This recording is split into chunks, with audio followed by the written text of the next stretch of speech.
Bismillahirrahmanirrahim. Assalamualaikum warahmatullahi wabarakatuh. And good day, everyone. Inshallah, we will continue our lecture today on topic 3, food packaging, entitled paper and glass packaging. Okay. So we'll start with the paper packaging first. So as an introduction, what paper packaging is has wide range of categories from lightweight, for example, infusible tissue or tea, to heavy duty board for distribution basically. And about 10% of food packaging is used in the food industry. And as usual, we can found the food packaging such as packaging nasi lemak kan. Even sekarang pisang goreng pun dia pakai dalam paper packaging kan. And dry food product, tea, coffee, biscuit, frozen fruit, ice cream tub kan. Fast food, KFC, pizza, McDonald's, Big Apple ni suka dessert punya packaging kan. Semua pakai paper kan. Paper packaging can be found primarily in primary, especially for display and sale, and also secondary packaging for storage and distribution, carton and etc. So basically, the raw material for paper packaging is from cellulose fiber, pulp, which is derived from plant, not animal for sure kan.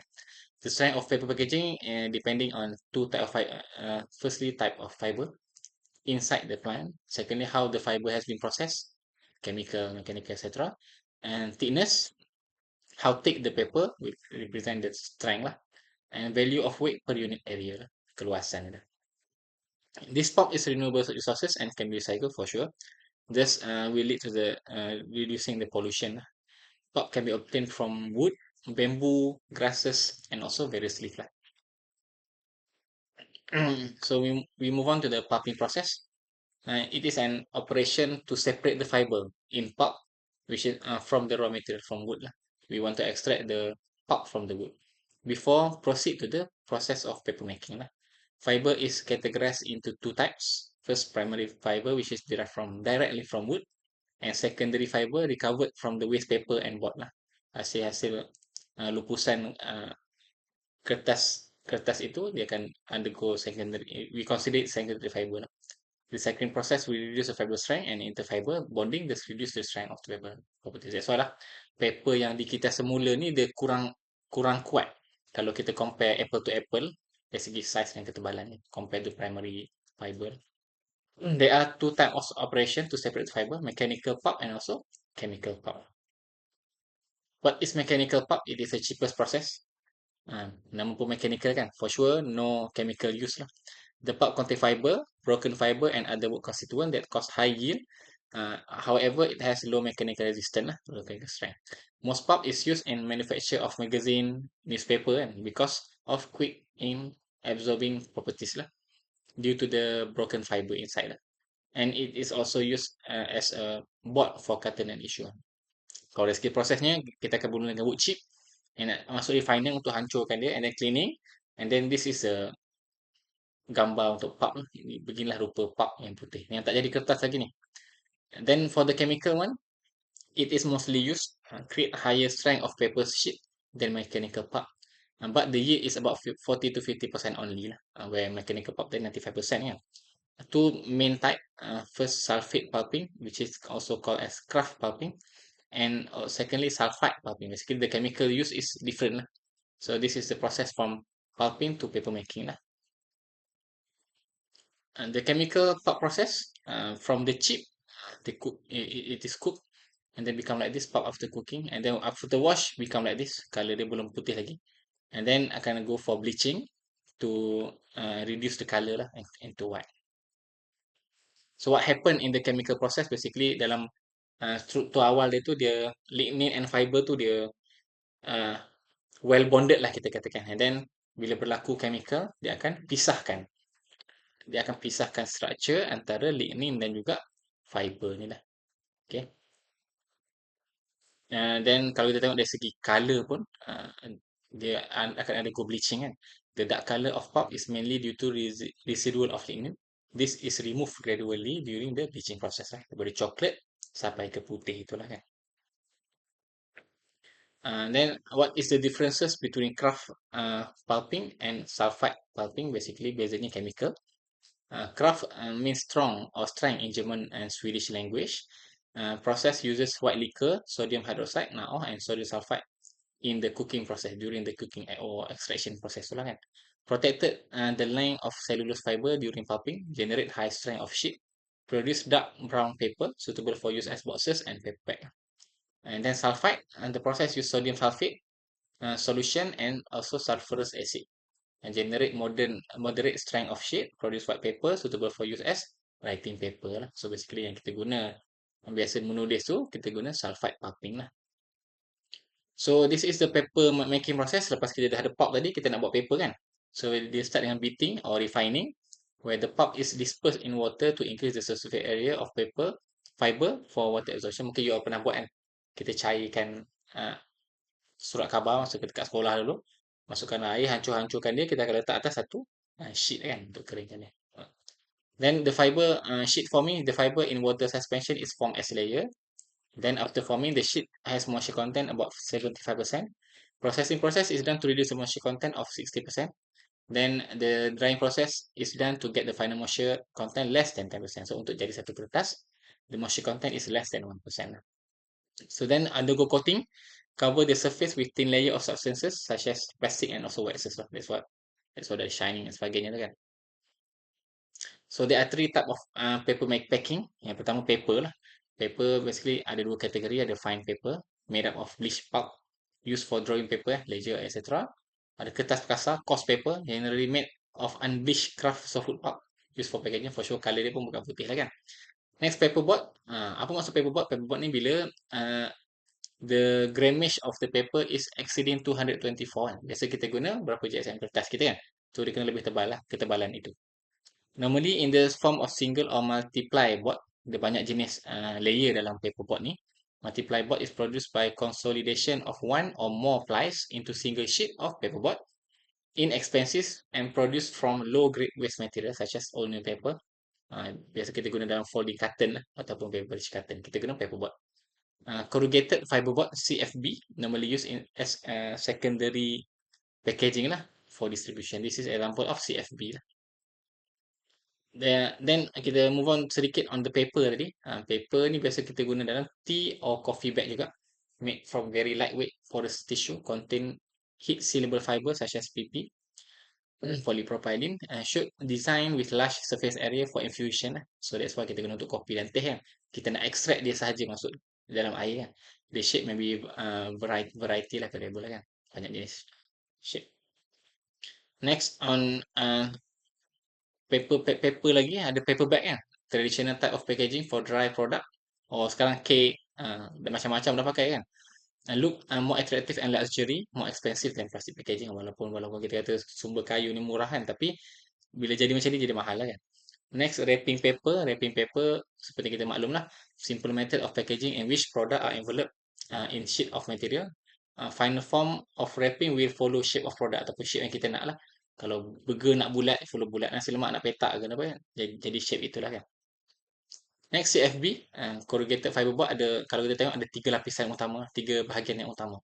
Yang pertama corrugated medium, kalau kita tengok dalam gambar ni kan, corrugated yang dekat tengah-tengah ni. Fluted center layer known as fluting gives support strength to the packaging.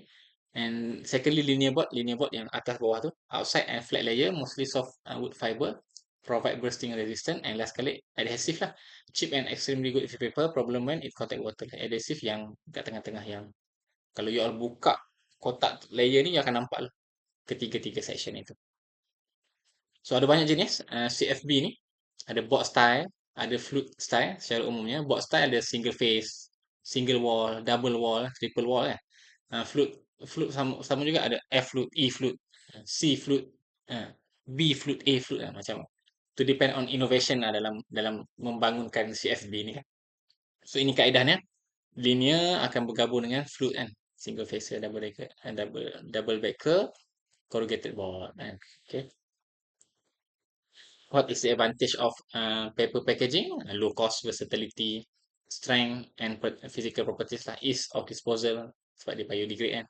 Highly recyclable material, boleh guna semula. Printable and coatable, boleh print, boleh coat, boleh lapis, buat lapisan kan. Insulation and lightweight. However, dia ada moisture problem and also aging problem lah. Over time, packaging guna kertas ni akan mereput lah. So, lose strength lah kan. Okay. Settle with the paper packaging, we move on to the glass packaging, our second section. What is glass packaging? Glass is among material used in contact with food and beverages, and the oldest one with its history longer than 5,000 years lah. Glass often regarded as a synthetic material, but as we all know, it is from sand, pasir lah kan. Obsidian seperti dalam gambar ni kan, from magma, and Tectitus from meteors yang gambar di bawah, are natural material that have similar properties and composition with glass lah. So in definition, glass is an artificial stone lah, produced by fire. Itu syarat glass dalam bahasa Greek lah. Based on American standard, glass is an inorganic product of fusion that has been cooled to a rigid condition without crystallizing lah. So kalau kita tengok ada perkara utama physical properties of glass ni daripada composition, mechanical properties, thermal properties and optical properties. We will move it one by one lah. So basically there are a few main ingredient lah dalam glass ni. Yang pertama silica from sand, freeze and quartz lah. Basically dalam silica ada 75% glass composition lah, and can be melt at high temperature up to 1.5 K kan, degree Celsius to form the fused glass. This is the color of silica lah, color coklat gini kan. Sodium ash, sodium carbonate or potassium carbonate to lower the Tg and viscosity of silica lah. Kita tengok Tg dalam previous lecture kan. However, it make a glass become water soluble and soft and not durable. Limestone, calcium carbonate, tadi sodium and potassium kan. Ni calcium carbonate or magnesium carbonate or aluminum oxide. It acts as a stabilizer to prevent the glass from dissolving in water to provide a better chemical durability. This is the sodium ash warna putih and the limestone warna kelabu ni lah. Next, other ingredient added to glass to give the glass certain physical properties. For example, lead oxide give more clarity and brilliance or crystal glass. However, due to health risk, zinc oxide or barium oxide is employed instead of lead oxide. Dia tukar lah. Produce lead glass suitable for decoration purpose. Kalau kita tengok dekat rumah-rumah kalau mungkin dekat rumah you all ada kan, kaca-kaca yang untuk perhiasan ni, dan juga color dia bukan color cerah. Basically ada elemen lead ataupun zinc ataupun barium oxide lah dalam tu. Ada additive. Next, boron oxide, low thermal expansion, used for chemical glassware, cooking glassware, dan Pyrex lah. Kalau tengok dekat lab kan, ni Pyrex, ni boron oxide, ni lead lah, lead oxide. Kalau tengok dekat rumah kita mungkin ada mangkuk macam ni kan, tu biasanya dia ada elemen boron oxide lah, ni yang biasa kita tengok dekat lab, brand Pyrex ni kan. Next, soda lime glass, commonly used in food packaging, and about 90% of manufactured glass lah menggunakan soda lime glass. It contain four ingredients: silica, limestone, soda ash, and alumina, which is to increase the mechanical strength lah. Transparent, chemical stable, reasonably hard and inexpensive, and capable of resoften and remelt numerous time. Is ideal for recycling lah, for sure lah kan. However, high thermal expansion and poor resistant to heat lah. It is suitable for window container, for bottle jar in beverage industry lah. Kalau kita mungkin ni zaman botol Coca-Cola kan, ni jam-jam yang biasa beli kan, botol budu sekalipun, biasanya dia menggunakan soda lime glass lah. Next, properties, mechanical properties. Glass is brittle and usually break because of an applied tensile strength. A contact with any hard body will produce a glass surface very small crack and cannot see by naked eyes. It happens during processing, handling, and transportation process. Dan bila crack yang kecil itulah akan menyebabkan kalau kena next force, pecahan. Four cause of glass failure: internal pressure resistant, vertical load strength, resistant to impact, and last kali resistant to stretch and abrasion lah. Tengok satu-satu. Internal pressure resistant basically for bottle produced from carbonated beverages and when glass container to be processed in boiling water or cooling process. Internal pressure produces circumferential and longitudinal stress at various point on surface container lah. Basically pressure tu dari dalam lah. Okay, kita pernah tengok kisah cincaluk cincaluk meletup kan, pressure dari dalam kan, dia taklah pecah botol tapi dia pecah penutup sebab dia akan push dari dalam kan, panas di dalam dan fermentation berlaku di dalam kan. Secondly, vertical load strength, the design of shoulder, bahu botol ni kan, shoulder botol ni is important in minimizing breakage during the high speed filling and sealing operation. Reducing the differences between the neck and body can increase the load strength. As diameter increase, the load strength also increase lah. So basically penting lah untuk kita faham macam mana fungsi design botol itulah terhadap uh, mechanical properties dan juga perhap kekuatan botol itulah, senang pecah ke tak senang pecah. Next, resistant to impact. Two form of impact: moving container contact at a stationary object. Contohnya kita lepaskan botol dari atas kan, jatuh ke bawah dia akan contact lantai kan. So itu contoh moving container contact to stationary object. So bawah dulu pecah kan. Moving object contain as stationary bottle as filling line. Dia maksudnya botol langgar, botol kan, langgar tepi kan. Reduce itulah reduce to impact. Reduce impact by develop surface treatment. Example surface coating. And so on. Next, lastly, resistant to scratches and abrasions. Overall strength of glass is significantly impacted by surface damage, such as scratches and abrasions, critical for small wall thickness bottle lah. Okay. Next, thermal properties. Thermal strength measure ability to withstand sudden temperature change. The resistance to thermal failure depend on the type of glass employed and also the wall. So kalau kita ada dua jenis shock kat sini. Yang pertama thermal shock yang sebelah kiri. Remove from hot oven to cool. Apa yang ini proses yang berlaku lah. Yang kedua, thermal shock sudden heating, example during thermal treatment. Maksudnya, ni air panas di dalam, ni air sejuk dan di luar air panas. So, benda ni akan mempengaruhi lah jenis botol tu mempengaruhi. That's why lah ada certain material dicampur gelas dan juga plastik to make very flexible lah dari segi penggunaan tu kan. Next, optical properties. Optical properties of glass is related with degree of penetration of light and transmission of wavelength.